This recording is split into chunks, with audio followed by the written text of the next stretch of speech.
Chosen one, why does their face still haunt you at 3 a.m.? Why does their name burn on your tongue like a prayer you're not allowed to speak? Why, after everything, does your soul refuse to let them go? Listen to me, chosen one. You thought you buried this. You convinced yourself it was over. You deleted their number, blocked their profile, swore to God Almighty you were done. But here you are again, chest tight, spirit restless, pulled back to someone you're trying so hard to forget. That's not weakness. That's a message from heaven itself. Right now, as you're hearing my voice, something ancient is stirring in your spirit. You feel it, don't you? That electric knowing that this isn't just another YouTube video you stumbled across. This is divine interception. Because the bond you're about to abandon? Heaven says no. There's a face you can't erase. A name carved into your soul with fire. A connection that defies every logical reason to walk away. You've tried to move on. Lord knows you've tried. But every time you think you're free, the universe drags you back. Dreams, signs, songs on the radio, at the exact moment you're thinking of them. Coincidence? No, beloved. That's destiny refusing to be ignored. Before I go deeper, and I will take you deep tonight, I want to pause and honor every single soul who has supported this message through super thanks. Your generosity isn't just a donation, it's a seed planted in holy ground. You're helping this light reach desperate hearts across America who feel utterly alone in their calling. Whether you give or not, I'm grateful you're here. Your time, your attention, your open spirit, it all matters. If this word is already hitting something raw in you, you know what to do. But here's what's about to shake you to your core. The person you're ready to release isn't just anyone. They're not a mistake. They're not a lesson you've outgrown. They are a divine assignment wrapped in human flesh, and walking away right now could cost you more than a relationship. It could cost you your destiny. This isn't about romance. This is about covenant. This is about a bond that was written in eternity before either of you took your first breath. And if your spirit is already screaming their name, if your chest is tightening, if tears are forming, and you don't even know why, then you know exactly who I'm talking about. Type their initials in the comments right now. Don't think. Don't hesitate. Let heaven bear witness. This isn't superstition. This is spiritual alignment. And what I'm about to reveal will expose why you can't let go, and why you must not. The clock is ticking, chosen one, and heaven is watching your next move. Why does every step toward them feel like walking through fire? Why does the moment you decide to stay, hell itself seems to break loose? Why do the attacks intensify the second you choose not to walk away? Because, chosen one, this isn't a relationship problem. This is spiritual warfare. You thought the struggle was between you and them. You thought the tension was about words unsaid, wounds unhealed, pride unbroken. But you've been fighting the wrong battle. The real war isn't in your living room. It's raging in the heavens. And the enemy knows something about this bond that you're just beginning to remember. Listen to me carefully. When darkness mobilizes against a connection, it's not because that connection is weak. It's because that connection is dangerous. The enemy doesn't waste ammunition on meaningless relationships. He doesn't deploy his forces against bonds that pose no threat. But this person you're about to abandon, hell has been fighting you over them since day one. Every argument that came out of nowhere, every misunderstanding that made no sense, every sudden crisis that appeared right when things were getting better, that wasn't bad luck. That was strategic interference. You've been under attack, and you didn't even know you were in a war. The Apostle Paul warned us in Ephesians 6:12, "For we wrestle not against flesh and blood, but against principalities, against powers, against the rulers of the darkness of this world." You're not fighting them, you're fighting for them. And the darkness knows that if this bond survives, something shifts in the spiritual realm that cannot be undone. But here's where pride whispers its most seductive lie. Pride says, walk away, protect yourself. You don't need this stress. You deserve peace. And peace sounds so good, doesn't it? Especially when you're 70, 75, 80 years old. You've earned rest. You've paid your dues. Why should you fight for someone who seems to bring nothing but struggle? Let me tell you why. Because God doesn't measure worth by comfort.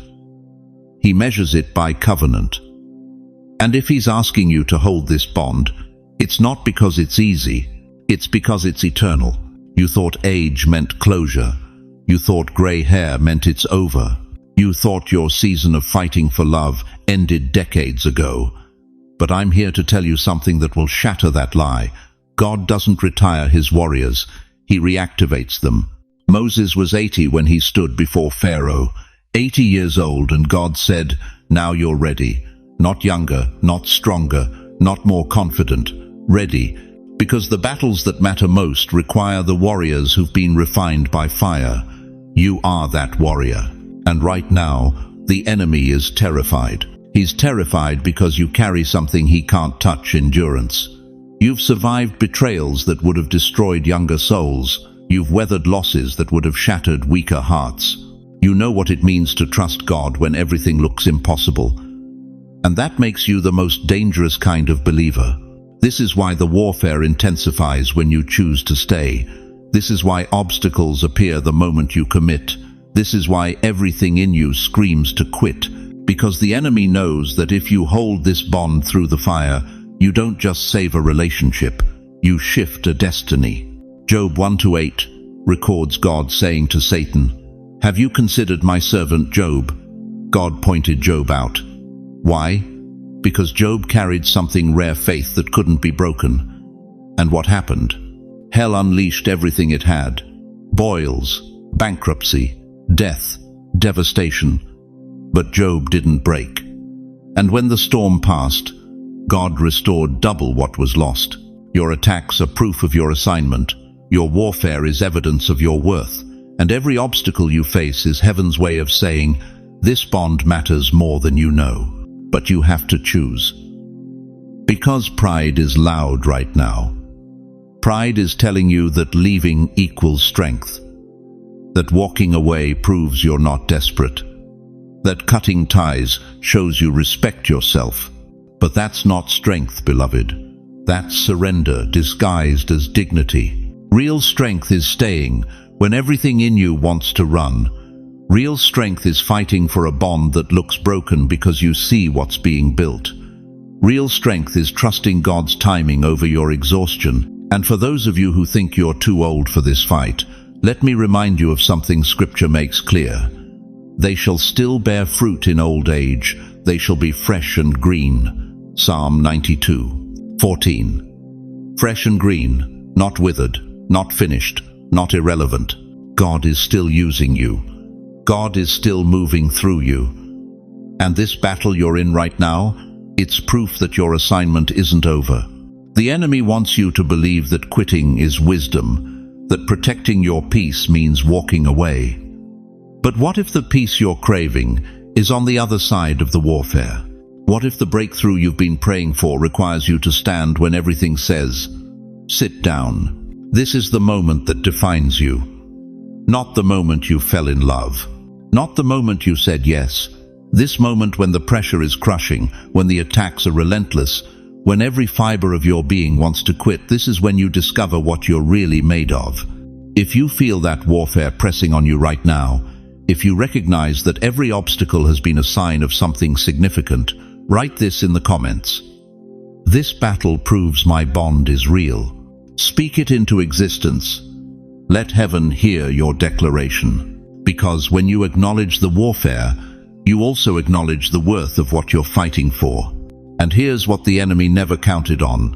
You've been through worse. You've survived things that should have killed you. You've endured losses that should have destroyed you. And you're still here. Still standing. Still believing. So why would you quit now? Why would you walk away from a bond that heaven itself is protecting? Why would you surrender what God is refining? The answer is simple. You won't. Because you're not ordinary. You're chosen. And chosen ones don't quit when the battle gets hard. They roar louder, they stand firmer, they hold tighter, and they trust that every attack is just confirmation that what they're holding is too valuable to let go. But here's what most people don't understand about spiritual warfare, and what I'm about to reveal will change how you see every struggle you've ever faced. You know what nobody tells you about fire? It has two purposes. It destroys wood, but it purifies gold. And right now, chosen one, you're standing in flames convinced you're being burned alive, when heaven is actually refining you into something priceless. That heat you feel, that pressure crushing your chest at 3 a.m. when their name floods your mind, that's not anxiety, that's not your body breaking down. That's the furnace of God doing what fire has always done, burning away everything that doesn't belong so the gold can finally shine. Listen to me carefully. You've been interpreting this fire all wrong. You think because it hurts, it must be punishment. You think because it's uncomfortable, it must be a warning to run. But what if I told you that every saint who ever carried a divine assignment walked through fire first? What if I told you that the very flames trying to consume you right now are the exact flames forging your destiny? Think about Joseph, 17 years old with dreams from God, thrown into a pit by his own brothers, sold like cattle, falsely accused by Potiphar's wife, forgotten in prison for years.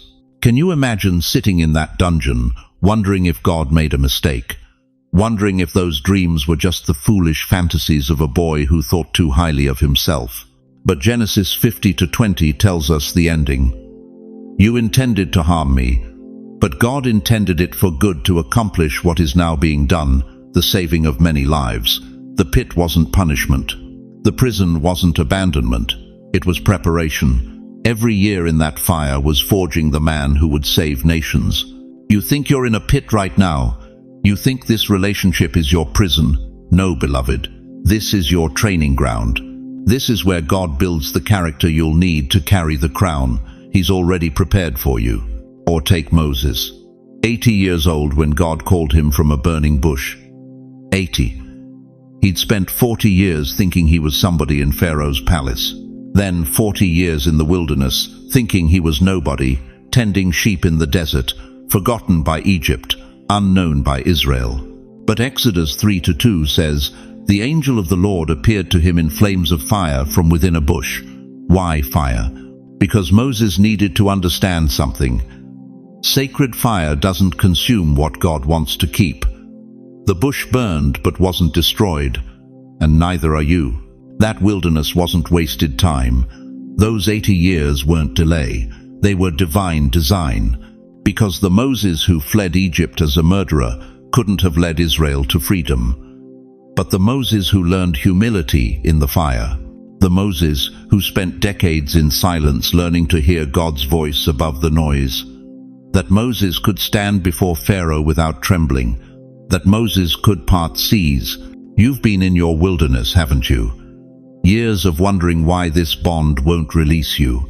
Years of feeling forgotten, while others seem to walk straight into their promises. But what if God was doing in you exactly what He did in Moses? What if the fire wasn't destroying your calling, it was developing it? Now let me show you Job. The Bible says he was blameless and upright, a man who feared God and shunned evil. Translation: he did everything right. And yet God allowed Satan to strip everything from him. His wealth gone, his children dead, his health ravaged. His wife told him to curse God and die. His friends accused him of secret sins. But Job 23:10 declares, "But he knows the way that I take. When he has tested me, I will come forth as gold." Come forth as gold, not broken, not defeated, not destroyed, refined, purified, more valuable than before the fire ever touched him. Here's what you need to understand, chosen one. The enemy doesn't waste fire on worthless things. Satan didn't attack Job because he was weak. He attacked Job because heaven trusted him with the trial. Hell doesn't mobilize against ordinary bonds. It only fights what threatens its kingdom. And the fact that this relationship has been under assault, the fact that you felt the pressure, the doubt, the attacks from every angle, that's not evidence of failure. That's evidence of destiny. You prayed for a love that was different, didn't you? You begged God for someone who would challenge you, stretch you, wake you up from the numbness you'd been living in. And He answered. He sent this person, but the moment it stretched you, the moment it required more than comfort and convenience, you got scared. You confused discomfort with destruction. You mistook refining for rejection. Let me tell you something that's going to cut deep. Comfortable love is not covenant love. Easy love is not eternal love. If this bond never tested you, it would never transform you. And transformation is exactly why heaven assigned them to your life. Think about gold for a moment. It doesn't become valuable sitting in comfort. It becomes valuable in the furnace, under heat so intense that everything impure is burned away. The dross rises to the surface, the impurities separate, and what remains? Pure gold, unshakable, priceless, worth more than it was before the fire ever touched it. That's you right now. You're not falling apart. You're being purified. Every argument that forced you to examine your pride, every silence that taught you patience, every wound that revealed where you still needed healing. It wasn't destroying the bond, it was revealing what the bond could become once the fire finished its work. Malachi 3:3 says, He will sit as a refiner and purifier of silver. He will purify the Levites and refine them like gold and silver. Notice it doesn't say He'll comfort them. It says He'll refine them. Because priests, chosen ones, don't get gentle paths. They get holy fires that prepare them to carry the presence of God without being consumed by it. This is why you can't walk away right now. Not because you're weak, not because you're stuck, but because you're mid-refinement, you're in the furnace. And if you step out before the process is complete, you'll forfeit the gold and walk away with ashes. The fire in your chest at 3 a.m., the restlessness that won't let you sleep, the pull you can't explain, that's not torment, that's transformation. Heaven is burning away your fear of vulnerability, burning away your need to control, burning away the walls you built to protect yourself from ever being hurt again. And yes, it's painful. But pain is not proof of error. Sometimes pain is proof of progress. So let me ask you directly, have you felt that fire but didn't understand it? Have you been running from flames that were never meant to destroy you? If your spirit is burning right now, if something in you recognizes this truth, type in the comments. Let heaven know you're still in the furnace. Let the angels bear witness that you're willing to endure the refining. Because what comes next will determine everything. The fire is real. The question is, will you let it forge you, or will you run before the gold appears? You know what nobody tells you about destiny? It doesn't whisper politely and wait for you to be ready. It interrupts, it invades, it refuses to be ignored. That song that played in the grocery store yesterday, the one that made your hands freeze on the shopping cart, the one that transported you right back to them that wasn't the radio's algorithm. That was heaven tapping you on the shoulder. That was the universe saying, don't you dare pretend this is over. And those dreams, oh, those vivid, impossible dreams where you see their face so clearly you wake up gasping, reaching for someone who isn't there.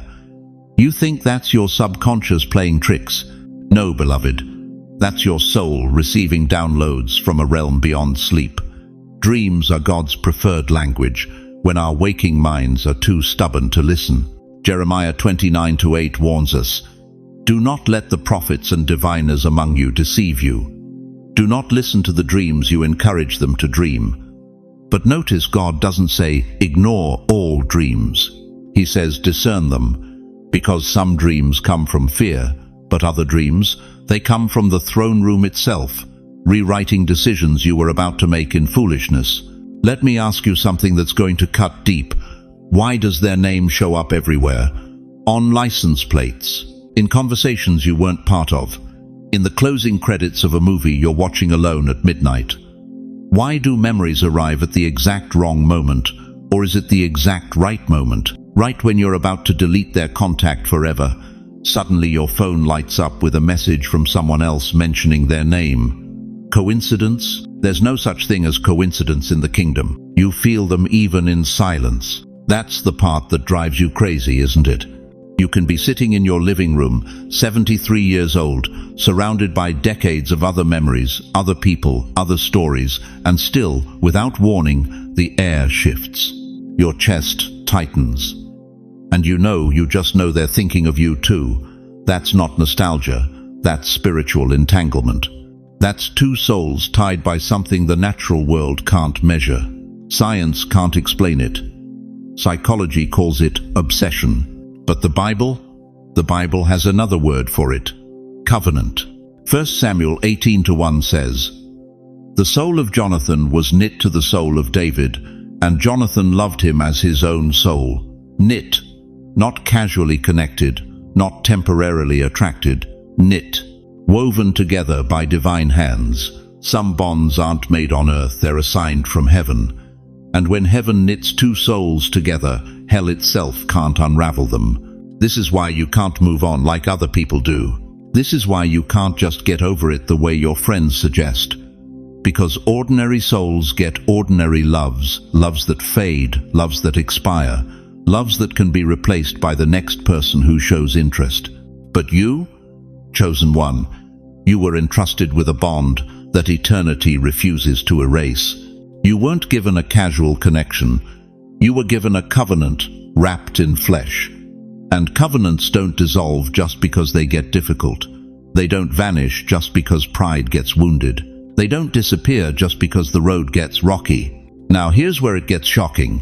Here's the part most preachers won't tell you because it sounds too intense, too mystical, too impossible. The very fact that you're under attack right now, the fact that everything seems to be conspiring to separate you from this person, that's not evidence that you should leave. That's evidence that you absolutely must stay. Think about it. When have you ever seen the enemy waste his energy on something meaningless? When has darkness ever mobilized against something insignificant? The devil doesn't fight casual bonds. He fights covenants. He fights destiny. He fights connections that threaten his kingdom. Ephesians 6:12 declares, "For we do not wrestle against flesh and blood, but against principalities, against powers, against the rulers of the darkness of this age." You think the warfare you're experiencing right now is about relationship drama? It's not. It's about destiny disruption. The enemy sees what this bond will become, and he's terrified. Every argument that came out of nowhere, every miscommunication that shouldn't have happened, every sudden doubt that flooded your mind right when things were getting good, every outside voice telling you to quit, every financial pressure, every health scare, every distraction designed to pull your focus away from them. That's not random turbulence. That's organized opposition. And opposition, real, relentless, unexplainable opposition, is the clearest evidence of divine assignment you'll ever receive. The enemy only attacks what heaven has already ordained. He only fights bonds that carry purpose. He only mobilizes against connections that will shift not just your life, but generations after you. So when you feel the pressure intensifying, when you feel the weight getting heavier, when you feel like you're about to break, don't interpret that as a sign to quit. Interpret it as confirmation that you're standing on holy ground. Job 1-8 records God saying to Satan, "Have you considered my servant Job? There is no one on earth like him." And what happened next? Total devastation. Why? Because the greater the calling, the fiercer the testing. The more significant the assignment, the more intense the opposition. Your struggle isn't proof that this bond is wrong. Your struggle is proof that it's right. But here's the question that will determine everything. Will you endure long enough to see what this connection was actually designed to become, or will you quit 3 feet from gold? Because I'm telling you right now, if you walk away during this season of opposition, you won't just lose a person. You'll forfeit a destiny. You'll abandon a covenant. You'll step out of alignment with something heaven has been orchestrating since before you were born. The pull you feel isn't weakness. It's divine magnetism. The bond you can't bury isn't obsession. It's assignment. And the reason you can't let go, no matter how hard you try, is because your soul knows something your mind keeps forgetting. This connection is sacred. Now listen carefully, because what I'm about to tell you could save you from the greatest mistake of your life. Right now, right this very second, while you're standing at the edge of breakthrough with the one heaven assigned to you, the enemy is preparing his most dangerous weapon. Not an army, not a storm. A counterfeit. He's about to send you someone who looks like relief, someone who feels like escape, someone who whispers everything your tired heart wants to hear. I'm easier. I'm simpler. I won't burn you like they did. And beloved, that voice is poison dressed as peace. The devil doesn't waste ammunition on empty targets. Think about that. If this connection you're struggling with didn't matter if it was just another chapter in your story, why would hell mobilize against it? Why would the enemy work overtime to distract you, confuse you, exhaust you? Because he knows something you're forgetting. He knows that the bond you're about to abandon is the exact bond that will shatter his grip on your destiny. So he sends substitutes, counterfeits, cheap imitations wrapped in shiny packaging. Maybe it's an ex who suddenly reappears after years of silence. Maybe it's someone new who seems perfect on paper. Maybe it's just the seductive whisper of being alone. You don't need anybody. You're better off by yourself. All of it is bait. All of it is designed to pull you away from what's real. Here's the truth they don't want you to see. The enemy always sends his best counterfeits when the crown is closest. Think about Moses. Right before he was about to deliver Israel from Egypt, Pharaoh made one final offer. Stay. I'll give you rest. I'll give you comfort. Just stop this madness. That wasn't mercy. That was sabotage. Because Pharaoh knew that if Moses walked through that final door, an entire empire would fall. The same thing is happening to you right now. You're standing inches away from a breakthrough so massive it will rewrite generations. And the enemy is terrified. So he's offering you rest, comfort, an easier path. But easier isn't always right. And comfort has never been the language of destiny. Let me ask you something that's going to cut deep. How many times have you confused nostalgia with direction? How many times have you mistaken familiarity for purpose? Just because something feels warm doesn't mean it's alive. Just because it's familiar doesn't mean it's anointed. Stop watering tombstones and expecting a harvest. That relationship you buried 3 years ago, it's dead for a reason. That person you keep going back to in your mind, they were a lesson, not a destination. That fantasy you're entertaining about what could have been, it's a graveyard dressed as a garden. The prophet Isaiah warns us in Isaiah 46:9, "Remember the former things of old, for I am God, and there is no other." God doesn't want you trapped in yesterday. He wants you anchored in today. But the enemy knows that if he can keep your eyes on the past, you'll miss the miracle standing right in front of you. Here's what counterfeits look like in real time. They feel safe. They feel easy. They don't challenge you. They don't stretch you. They don't burn away your pride or expose your wounds or force you to grow. They just let you coast. And beloved, coasting is the enemy's favorite form of captivity.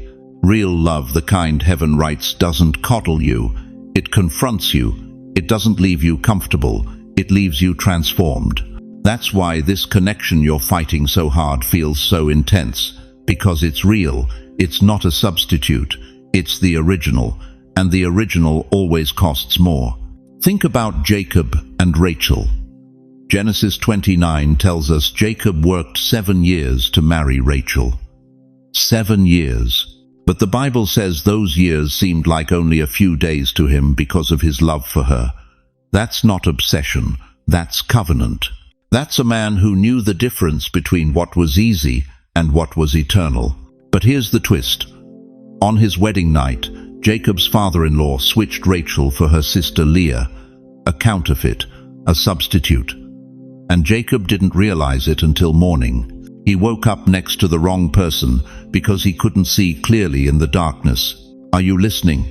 The enemy operates in darkness. He switches the real for the fake when you're too exhausted to see straight, when you're too hurt to discern, when you're too desperate for relief to notice the difference. But here's how you know. Real fire doesn't just warm you, it refines you. Counterfeits feel good in the moment, but they leave you empty afterward. They're ashes pretending to be flames, and no matter how many times you try to reheat them, ashes will never burn. Hebrews 12:29 declares, "For our God is a consuming fire, not a flickering candle, not a dying ember, a consuming fire." And if the connection you're holding doesn't carry that fire, if it doesn't challenge you, purify you, transform you, then it's not from Him. Let me be blunt. If it's easy, it's probably wrong. If it feels safe, it's probably shallow. If it lets you stay small, it's probably a counterfeit. The person heaven assigned to you won't let you hide. They'll expose your pride. They'll challenge your walls. They'll force you to choose between comfort and calling. And yes, it will feel like fire. Because fire is the only thing strong enough to burn away everything that isn't gold. So when that old flame texts you out of nowhere, when that perfect stranger walks into your life with impeccable timing, when that voice whispers, just let go and choose easier, pause. Ask yourself, is this fire or is this ash? Is this destiny or is this distraction? Because the enemy doesn't fight what's already lost. He only fights what threatens to win. And if you're feeling this much resistance right now, if the attacks have been this relentless, if the pressure has been this intense, that's not evidence you're on the wrong path. That's confirmation you're on the right one. The crown is close, beloved, closer than you think. And the enemy knows it. That's why the counterfeits are everywhere. That's why the temptation feels so strong. That's why your spirit is screaming at you not to let go. If you face these counterfeits, if you've had to fight off imitations while protecting what's real, type this in the comments right now. I know the difference. Because knowing the difference is what separates the chosen from the confused. And right now, heaven is waiting to see which one you are. Listen to me very carefully, because what I'm about to tell you will shatter every lie you've believed about this connection. Not every love is created equal. Some bonds are forged in fire. Some are written in passing. But there is one rare, sacred, undeniable bond that carries the weight of heaven itself. And that bond, chosen one, is crowned. When I say crowned, I don't mean blessed with ease. I don't mean wrapped in comfort or decorated with convenience. I mean marked by God Almighty before the foundations of the world were laid. This isn't a relationship you stumbled into. This is a covenant you were assigned to protect. Malachi 2:14 declares, "The Lord has been witness between you and the wife of your youth. She is your companion and your wife by covenant." Covenant. Not contract, not convenience. Covenant. And covenants don't break just because the road gets hard. They endure because heaven sealed them with fire. But here's what most people don't understand about crowned love. Crowns are heavy. They press down on your head with a weight that demands strength, sacrifice, and surrender. Anyone can wear a paper crown at a birthday party, but only the chosen can carry a crown forged in the furnace of divine purpose. You've felt that weight, haven't you? That's why this bond has been so hard. That's why you can't just walk away like everyone else does. That's why your spirit refuses to release them no matter how many times your mind screams to let go. Because what you're carrying isn't ordinary affection, it's royal responsibility. And here's the truth that will cut you to the bone. To quit now is not just losing a person, it's forfeiting your crown. Think about King David. When he was anointed, Samuel poured oil over his head, but it would be years, decades of running, hiding, fighting before he ever sat on the throne. The crown was his from the moment the oil touched his head. But the weight came long before the glory. And if David had quit in the caves, if he had walked away when Saul hunted him like an animal, he would have forfeited everything God had already promised him. You are standing in your cave right now, and the enemy is whispering, "Walk away. It's too hard. You deserve easier." But that's the voice of a thief trying to steal your crown before you ever get to wear it in fullness. Let me speak directly to those of you whose hair has turned silver. Those of you who've buried spouses, raised children, survived wars both on battlefields and in your own living rooms. The world looks at your age and sees decline. But I'm here to tell you something that will resurrect your spirit. Your grey hair is not a sign of weakness. It's the silver crown that proves you were trusted to carry something rare. Proverbs 16:31 says, "Grey hair is a crown of glory. It is gained in a righteous life." Do you hear that? Glory. Not shame, not obsolescence. Glory. You've been crowned by time, by trial, by tears that would have drowned lesser souls. And now, right now, heaven is asking you to carry one more weight. This bond, this person, this sacred assignment that everyone else is too weak to hold. The younger generation quits at the first argument. They walk away when feelings fade. They trade forever for convenience. But you were built different. You were forged in an era when vows meant something, when covenant wasn't negotiable, when love wasn't a feeling, it was a decision you made every single day, even when your heart was breaking. And that's exactly why God trusted you with this crowned bond. Because He knew you wouldn't quit when it got hard. He knew you wouldn't confuse temporary pain with permanent failure. He knew that when the fire came, and it always comes, you would stand in it rather than run from it. But let me warn you of something that will haunt you if you don't hear it now. There are people who walk away from their crown because they mistake its weight for a burden. They think the heaviness means they're in the wrong place. But the opposite is true. The crown is heavy because it's real. Plastic tiaras are light. Gold crowns press down with the weight of authority, responsibility, and divine assignment. If this bond feels heavy right now, that's not a warning sign. That's confirmation. You're carrying something that matters, something eternal, something that will echo through generations long after your body returns to dust. Jesus carried a crown too. But his wasn't made of gold. It was woven from thorns. Matthew 27:29 tells us, "They twisted together a crown of thorns and set it on his head. And that crown, it pierced his flesh. It drew his blood. It pressed down on him with agony that would have killed any other man. But he didn't take it off. He didn't quit. He carried it all the way to Calvary because he knew the weight was the price of salvation." Your crown may feel like thorns right now. This person may be pressing on every wound you thought had healed. But crowned love isn't about comfort. It's about completion. It's about carrying the weight until the purpose is fulfilled. And here's the revelation that should shake you to your core. If you walk away now, you don't just lose them. You lose the version of yourself that only this fire could forge. You lose the testimony that was being written through your endurance. You lose the crown that was being shaped through your sacrifice. This is why you must not give up on this person. Not because they're perfect, not because it's easy, but because heaven crowned this bond before time began, and what God has crowned, no human difficulty can uncrown. 2 Timothy 4-8 promises, "There is in store for me the crown of righteousness, which the Lord, the righteous judge, will award to me on that day." But notice the crown comes after the fight, after the endurance, after the refusal to quit when quitting would have been easier. So I'm asking you now, chosen one, will you carry the weight? Will you honor the crown even when it presses down so hard you can barely stand? Or will you set it down because the world convinced you that easy love is better than eternal love? If you refuse to forfeit your crown, if you're ready to carry this weight all the way to the throne room of God Himself, then write it in the comments right now. I will carry it.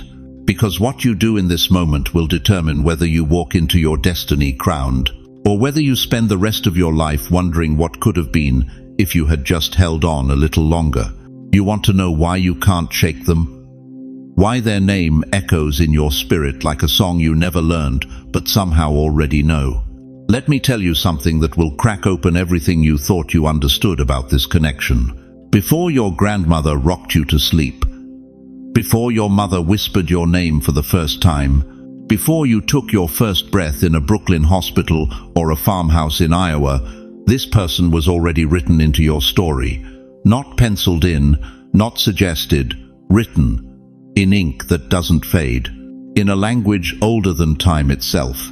Jeremiah 1-5 declares, "Before I formed you in the womb, I knew you." But here's what most preachers won't tell you. God didn't just know you, He knew them too. And He knew you together. Your paths were drawn on a divine blueprint long before either of you could walk, talk, or choose. This wasn't coincidence. This was cosmic architecture.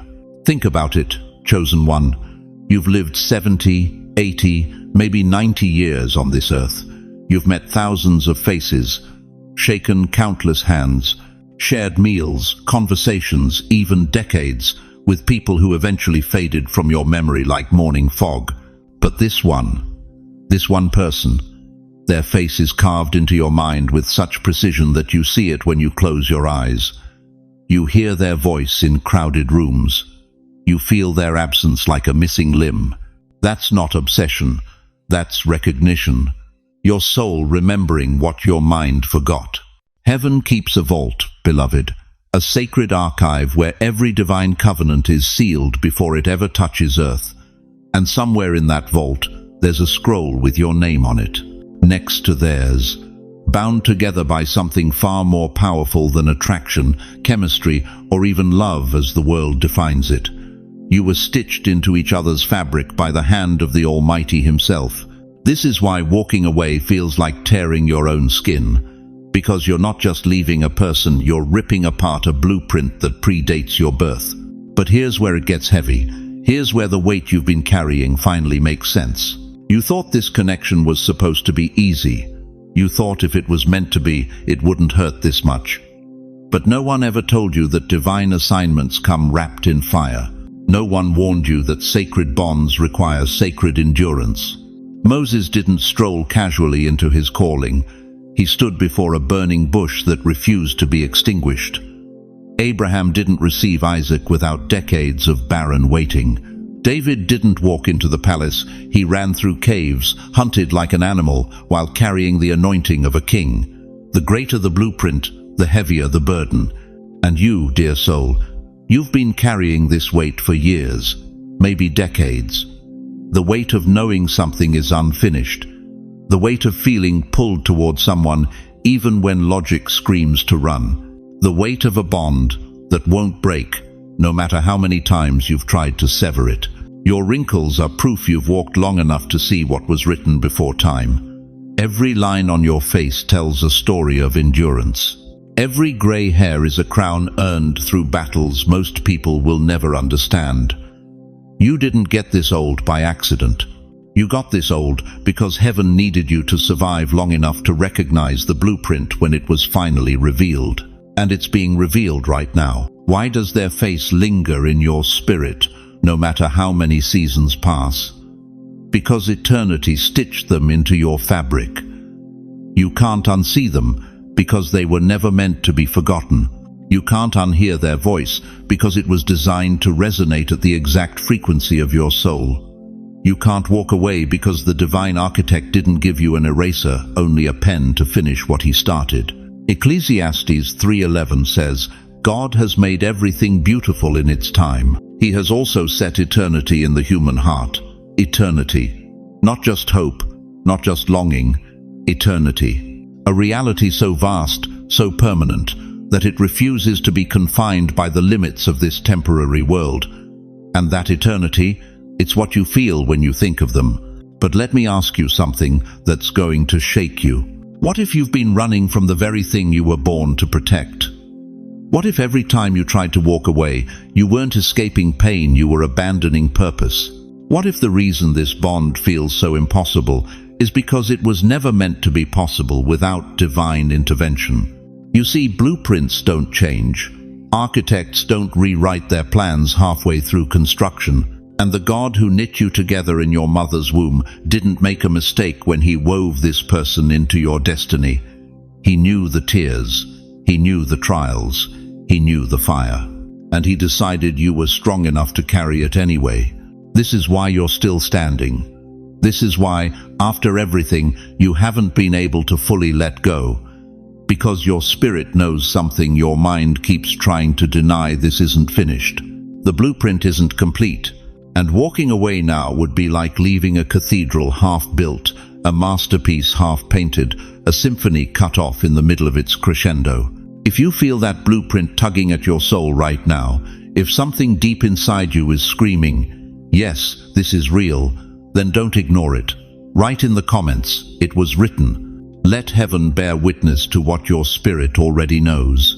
Because chosen one, what was written in eternity, cannot be erased by time. And the person you're being called not to give up on, they're not an option, they're not a chapter, they're the thread that runs through the entire tapestry of your life.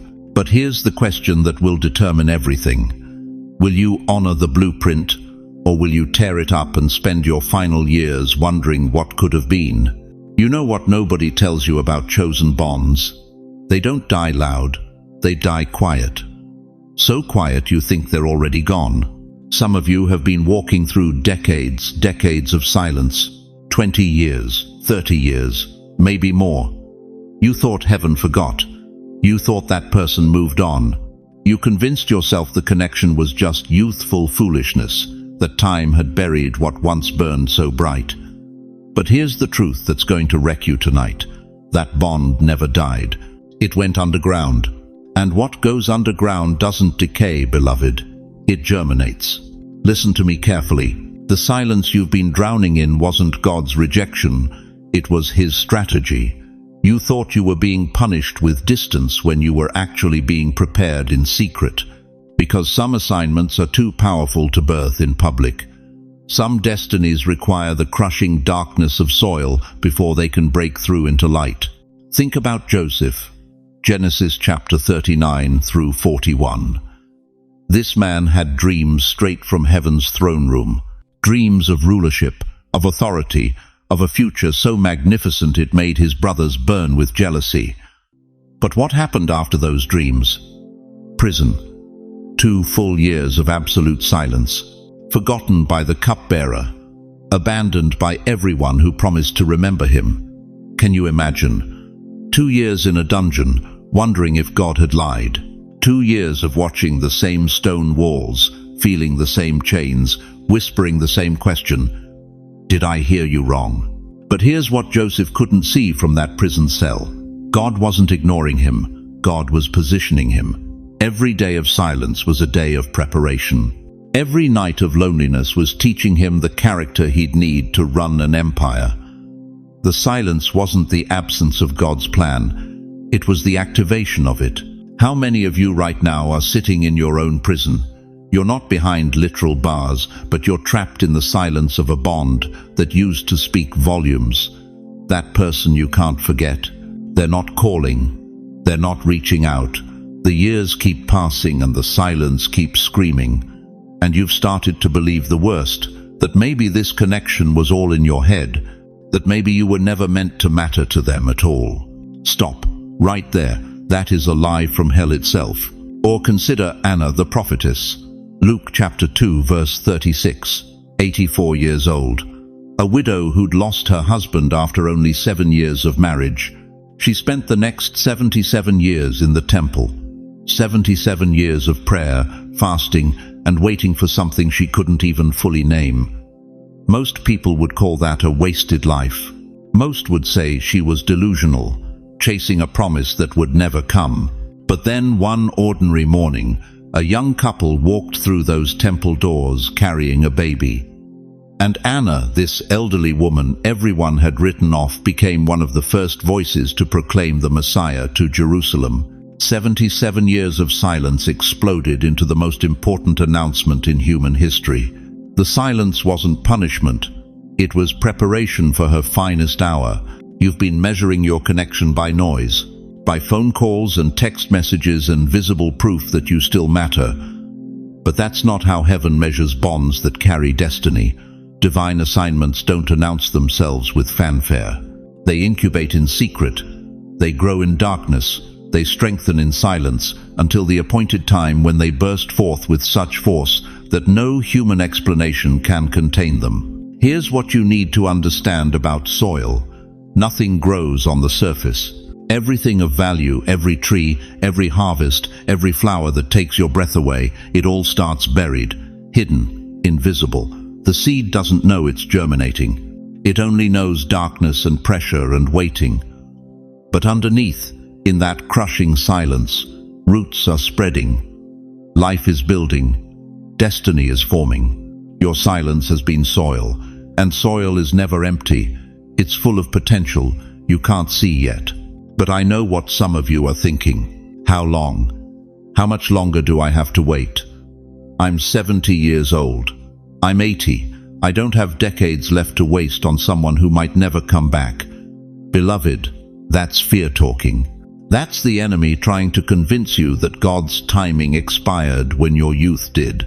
Moses was 80 when God called him from a burning bush. Abraham was 100 when Isaac was born. Sarah was 90. Caleb was 85 when he said, "Give me this mountain." Your age is not your disqualification. It's your evidence that you've survived long enough to see what was planted in silence finally break through the soil. The harvest is coming, but only for those who refuse to dig up the seed. This is the crossroads, chosen one, right here, right now. You can do what the world expects, give up, move on, declare the bond dead because you can't hear it breathing anymore. Or you can do what chosen ones have always done. Trust the silence. Believe that what was planted in your spirit decades ago is still alive, still growing, still preparing to emerge at the exact moment heaven ordains. The soil doesn't speak in words. It speaks in persistence, in the way you still feel that pull, in the way their name still rises to your lips in prayer, in the way your spirit refuses to release them, no matter how much your mind demands it. That persistent knowing, that's not obsession, that's prophecy. That's the seed telling you it's still alive underground. If you've been through years of silence, decades even, but you still feel the bond breathing beneath the surface, if you know in your bones that this connection is not dead but dormant, then declare it right now. Type it in the comments. The soil is speaking. Let heaven hear you. Let your faith interrupt the lies. Because what's about to happen next will prove that silence was never the end of your story. It was just the beginning of the miracle you stopped believing could come. You know what the world whispers when they see silver in your hair? They say you're done. They say your time has passed. They look at 70, 80, 90 years and call it decline. But let me tell you something that's going to shatter that lie right now. Heaven doesn't count years the way this broken world does. Your age isn't your weakness, chosen one. Your age is your authority. Think about wine for a moment. You don't rush a fine vintage, do you? You don't crack open a $30 bottle of grocery store red and expect it to taste like something that's been aging in oak barrels for decades. No, the best wine, the kind that commands $1,000, the kind that collectors guard with their lives, it takes time. It takes darkness. It takes patience. And when it finally reaches your lips, it doesn't just taste good. It transforms you. That's you. You're not deteriorating. You're fermenting into something rare. But here's where most people get it twisted. They think time is the enemy. They think the years you've spent holding on to this person, praying for this person, crying over this person, they think that's wasted time. They whisper, "Move on. You're too old for this. Find someone easier." But what if I told you that every single year you've endured was actually building something the young could never carry? What if your endurance is the exact proof that this bond was never ordinary? Listen to me carefully. Gold doesn't just appear shiny and perfect. You don't dig it out of the ground and immediately place it in a king's crown. No, beloved. Gold sits buried in darkness for centuries. Then it's pulled from the earth, crushed, heated to over 2,000 degrees Fahrenheit, and refined again and again until every impurity burns away. Only then, only after all that pressure, all that fire, all that time, does it shine with the brilliance that makes kingdoms go to war for it. You've been in the fire for decades. You've been crushed by disappointment. You've been heated by heartbreak. You've been refined by rejection, but you're still here. And if you're still standing after all that, then what you're holding isn't costume jewelry, it's the real thing. The Apostle Paul knew this. In Romans 5:3-4 he wrote, "We glory in tribulations also, knowing that tribulation worketh patience, and patience, experience, and experience, hope."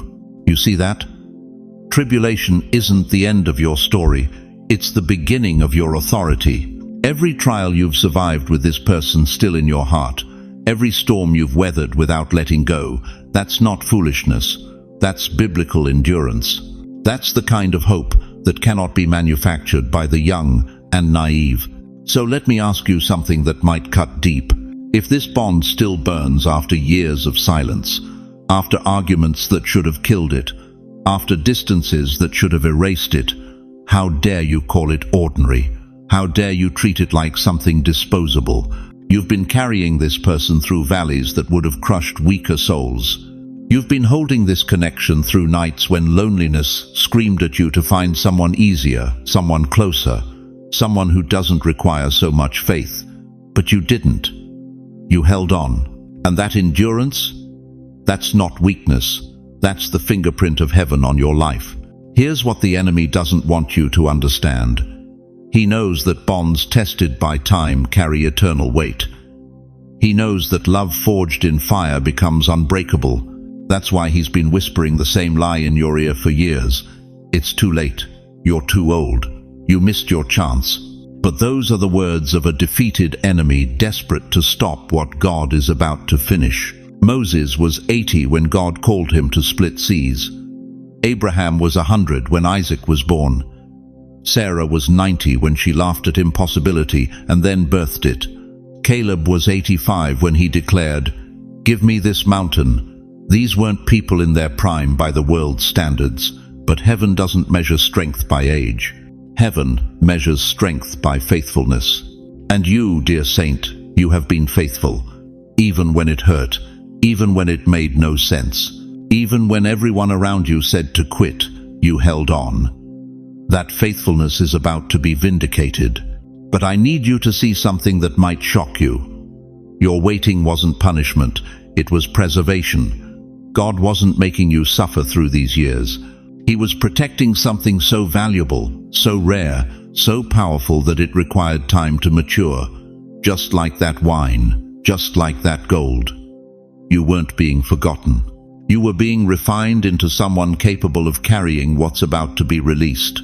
Think about Noah. He preached for 120 years before the first drop of rain fell. 120 years. Can you imagine the mockery, the doubt, the voices saying, "Old man, give it up, there's no flood coming."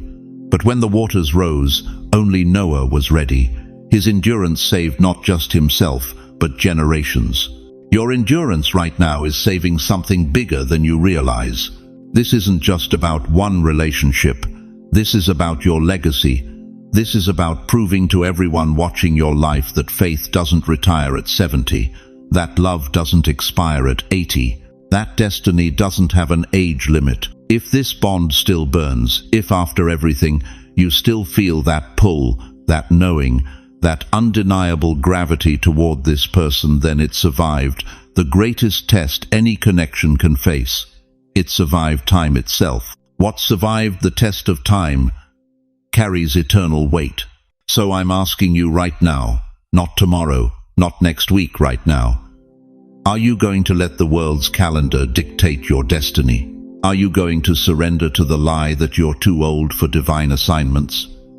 Or are you going to rise up with the authority that only decades of faithfulness can produce and declare, "My waiting was not wasted"? Type it in the comments. Type, "My waiting was not wasted." Let heaven record your declaration. Because when you speak that truth, something shifts. When you acknowledge that every year, every tear, every silent prayer was building toward this moment, you activate what's been dormant. But here's the question that will determine everything. If time has proven this bond unbreakable, what happens when you finally stop fighting it and start protecting it with everything you have left? But before you take another step forward, I need to warn you about something that's already started whispering in your ear. You feel it, don't you? That pull backward, that tug toward yesterday, that voice saying, maybe I should reach out to them instead. Maybe the one I let go was actually the one. Stop right there, chosen one. That's not heaven calling you back. That's hell setting a trap. Right now, in this exact season, the enemy knows what's at stake. He sees the divine bond you're being called to protect, and he's terrified. So what does he do?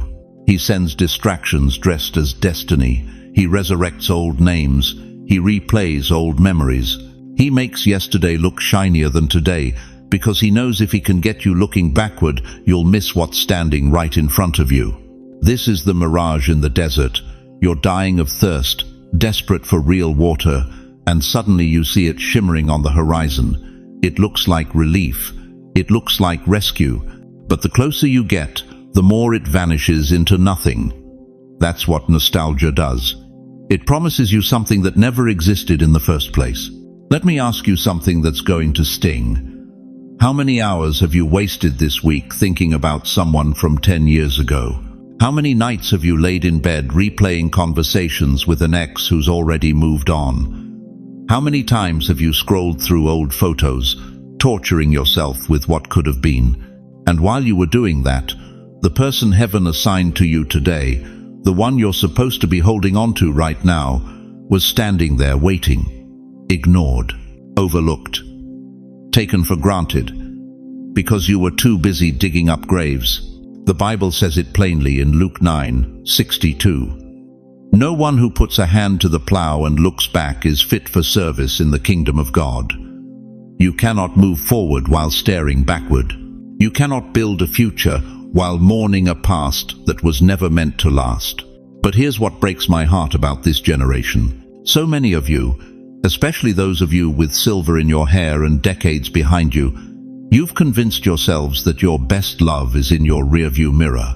You sit in your living rooms at night, alone, thinking about the one who got away 30 years ago, the high school sweetheart, the college romance, the person you almost married, and you've built an entire mythology around them. You've erased their flaws.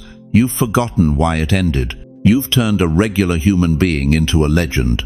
And now, every time someone real shows up in your life, you compare them to a ghost. And ghosts always win, because ghosts can't disappoint you anymore. That's the lie. That's the distraction. That's the mirage that will leave you dying of thirst while standing next to a river. Listen to me carefully. God is not asking you to go backward. He's asking you to stay present. The person you're being called not to give up on is not behind you. They are here, now, alive, breathing, waiting for you to stop romanticizing the dead and start honoring what's still living. Philippians 3:13 says, "Forgetting what is behind and straining toward what is ahead, I press on toward the goal." Paul didn't say, "I occasionally think about what's behind." He said, "Forget it, let it go, release it." Because what's ahead requires your full attention. But the enemy is cunning. He doesn't just bring back old lovers. He brings back old versions of yourself.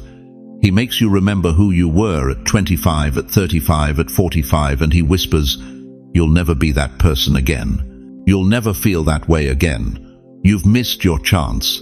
That's a demonic prophecy, and you need to reject it out loud right now.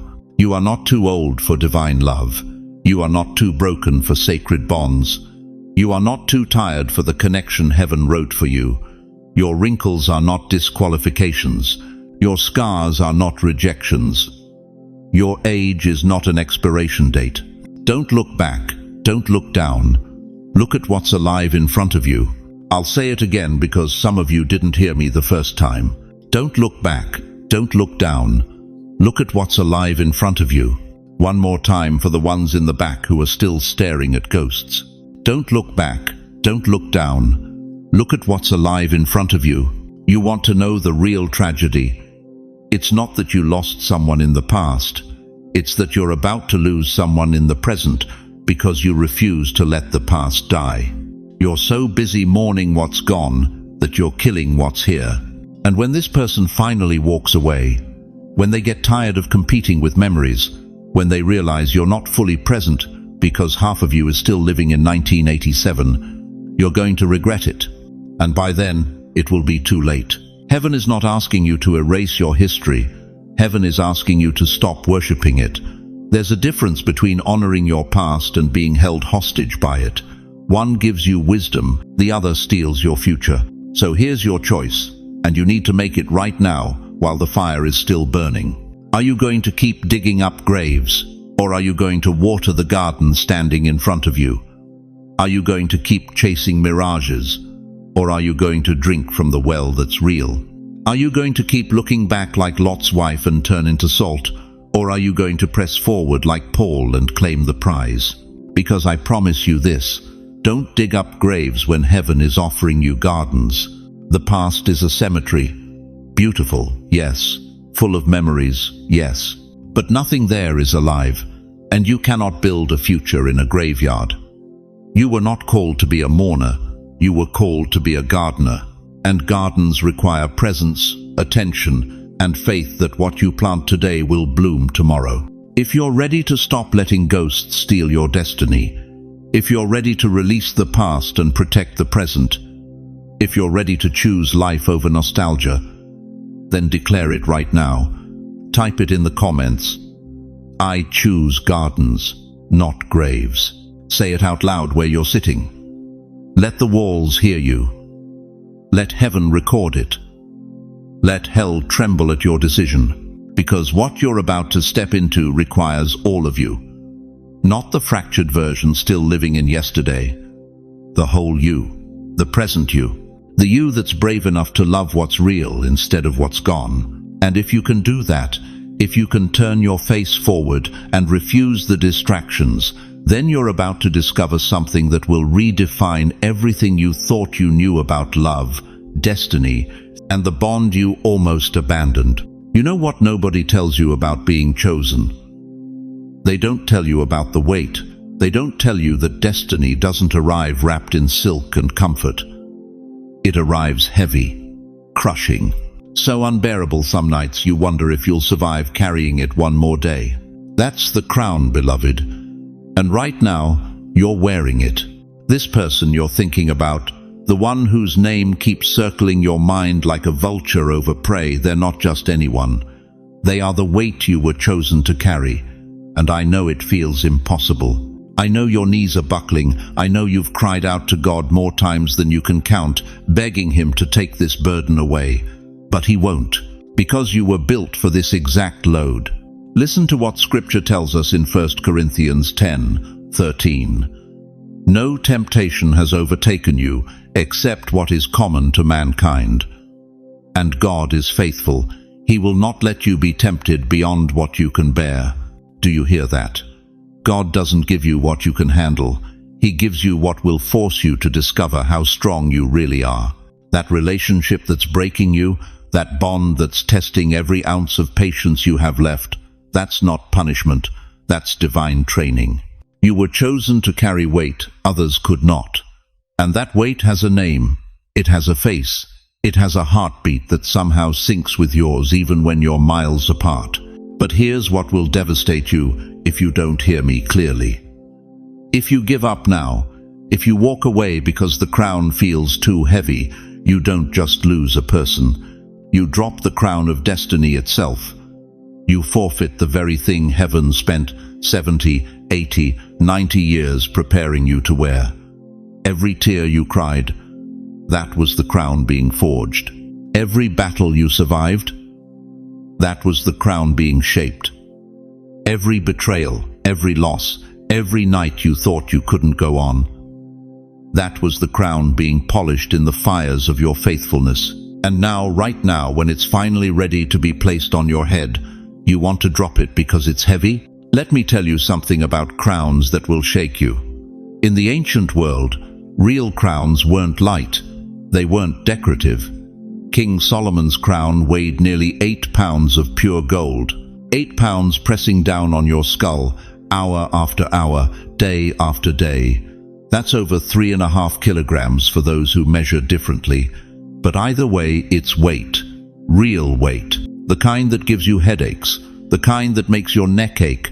The kind that reminds you every single moment that you're carrying something significant. But that weight, that was the proof of authority. That was the evidence of kingship. That was what separated the chosen from the comfortable. Your relationship feels heavy because it carries authority you don't even understand yet. It feels crushing because it's shaping you into royalty. And the moment you drop it, the second you decide it's too much, you hand back your crown to a world that will never understand what you just forfeited. Think about Jesus in Gethsemane. Matthew 26-39 records him crying out, "My Father, if it is possible, may this cup be taken from me." Even the Son of God asked for the weight to be removed. But then he said, "What separates the chosen from the quitters? Yet not as I will, but as you will." He carried the crown of thorns because he understood something you're about to understand right now. The weight is the witness, the burden is the blessing. The crown you want to drop is the exact crown others will one day bow before. Don't you dare drop your crown. Don't you dare. You've carried it through 60 years of marriage when others divorced. You've carried it through loss when others gave up. You've carried it through sickness, through poverty, through seasons when you had every earthly reason to quit. And now, when you're standing at the finish line, when the crown is about to be revealed for what it truly is, you're considering putting it down. That's not wisdom. That's fear wearing the mask of relief. Here's the truth that will either wreck you or resurrect you. You were never meant to carry this alone. The weight you're feeling right now, that crushing, suffocating pressure, that's God leaning into you, adding his strength to yours. He's not watching you struggle from a distance. He's under the crown with you, bearing the weight you think is going to kill you. But if you drop it, he steps back, and you'll spend the rest of your days wondering what would have happened if you just held on one more day. So I'm asking you right now, before heaven and every angel watching this moment, are you going to carry your crown, or are you going to drop it? If you're determined to hold it, if something in your spirit is rising up and saying, "I will not quit," then write it in the comments, "I will not drop it." Let heaven record your commitment. Let the enemy see your resolve. Let your destiny know you're still in the fight, because what's coming next will require every ounce of strength that crown has been building in you. And you're about to discover why you were chosen to carry it in the first place.